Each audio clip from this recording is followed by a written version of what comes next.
Hey everybody, and welcome to the Pedal Zone. And in this video, we're finally doing it. We are gonna talk about my guitars. You've requested it. It's one of the most prevalent requests during the lifetime of the channel. So we're finally doing it.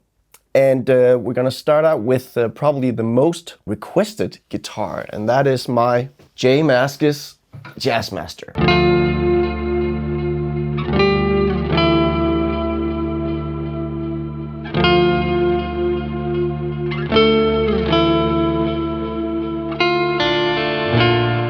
And this is definitely the guitar that I get the most questions about whenever I play it. And it's probably down to the fact that it doesn't look like any other J.Mascis Jazzmaster out there. But we'll get to that. I just had a quick look through the channel history of the Pedal Zone because I couldn't actually fully remember when I got it.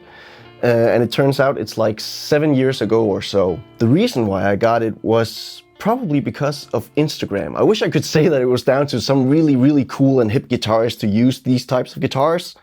But I think it was down to Instagram and me starting to get on that platform, and the coolest guitars were just always these offset guitars. And there was just this trend going with offset guitars, and it just had me questioning, why have I been playing Telecasters and Strats all of my life? I want one of these things. It looks freaking cool. It totally lived up to the hype that I had created in my head, because it is just something significantly different compared to a Tele or a Strat. Why this guitar is so important to me is also it kind of signified a new path for my playing, because when I got this guitar, I really started to get into open tunings, something that I had only explored briefly on acoustics before. But when I got this guitar, I also really got into the demo channel called Collector Emitter, which is run by Ian Pritchard, and he uses a lot of open tunings. And I just thought that everything he played sounded gorgeous, so I wanted to explore that. And this guitar became the canvas for that. And it's been through a ton of different alternate and open tunings. And the cool thing about it is that it was just very accommodating for whatever I threw at it. And I never felt like my Tele did that. And also compared to my Tele, which is a pretty simple guitar, you know, volume, tone, and 3-position toggle switch for the pickups. This one is a bit more complex, since you have the jazz switch up here, which enables a different tone. And in the beginning, I had no idea of like, why would I need this? Why would I need something that makes my guitar instantly darker? But as I've gotten older and wiser, I honestly think this is one of the coolest things about a Jazzmaster, that I can instantly switch to a more mellow sound, especially within, you know, a song context, a band context, but also when using, for instance, sustainers like an EBow. They can create a ton of crazy upper harmonics. I used to tame that by rolling back the volume on my Telecaster, but here I can just flick the switch and it instantly removes all of those like upper harmonics, and it's perfect for EBow action.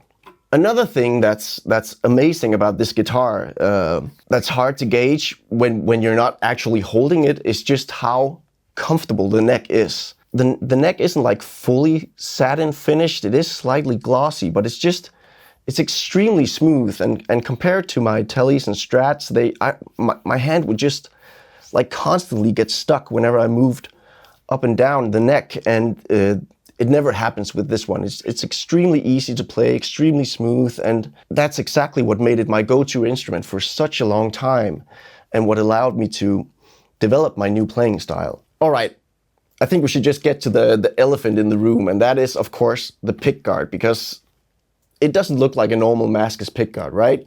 And it's the thing that I get the most questions about whenever I play this guitar. The stock pickguard for a Mascis is just like a plain colored brass pickguard. And I thought that was cool, but then one day when I was just looking through Instagram, looking at different guitars, I saw the coolest custom-made guitar.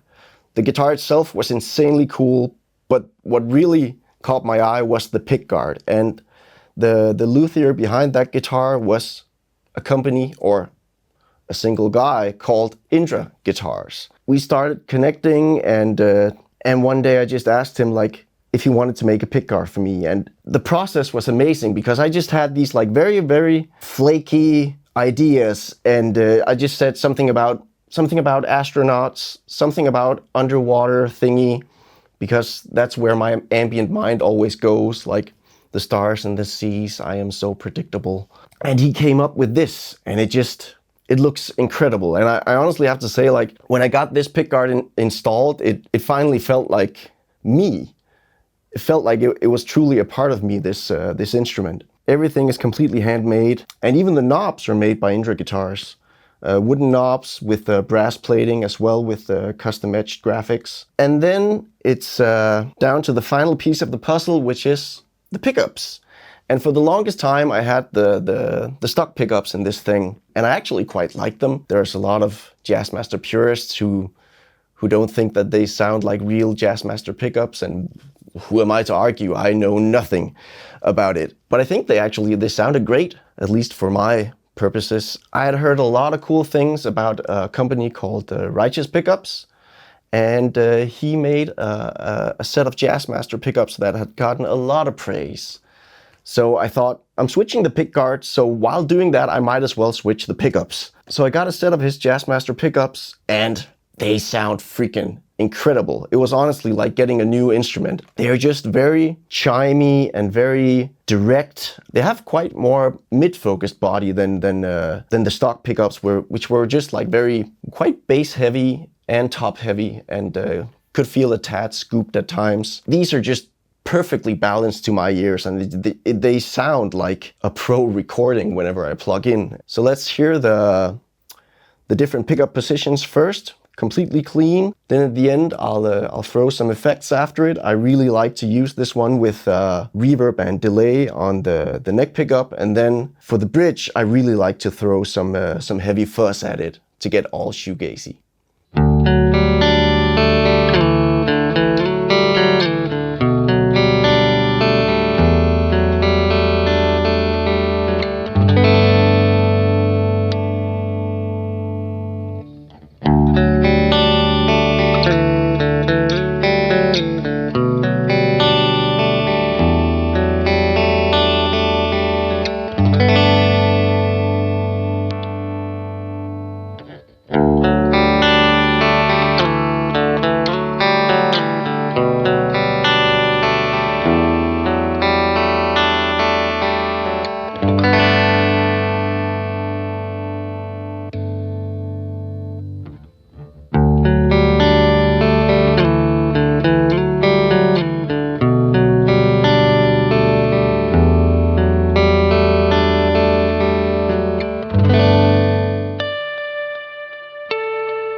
that was a quick random rambling about my Mascis guitar. As you can probably hear, I don't know anything about guitars, but this one makes me feel good whenever I play it, and that's the most important thing. Like, I feel inspired whenever I pick it up. But if there is something that you feel like I didn't touch upon with this instrument and something you want to know more about, then please hit me up in the comments below and I'll get back to you. Alright, thanks for watching, and I'll catch you all in the next video. Bye!